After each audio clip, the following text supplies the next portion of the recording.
start with our first question, and that is, a successful exit look like? What metrics would you include in that? I guess as we think about the outcomes, it really comes down to how much capital we've put into the company and sort of what the blended valuation is that we think about for our investment, right? It's why we're constantly sort of evaluating, doing our pro rata or the next follow-on round, because an exit, depending on when you got into that company, can very much dictate if it's a successful exit for you or not as a successful exit. And so we see that across the board where, especially now in the current market where we've seen a bunch of the private valuations be significantly higher than where a lot of M&A ends up happening, the last money into that round could all of a sudden, it ends up being a bad investment for them.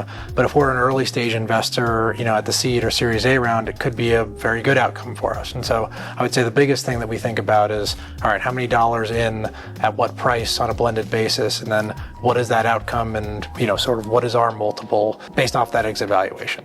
Really, the story is also important, right? If it's $1 billion exit, that's a good thing, another part of the story. If it's an interesting acquirer, that's another thing of the story. As a long-term player, I think we also look at how successful this outcome has been, both to the acquirer and the employees, right? You want them to be happy. You want this story to be successful. You want that to be either like the local site in Israel for a company that's become sustainable and valuable. So I think all those are kind of softer parameters we hope to get, but almost as a secondary kind of layer.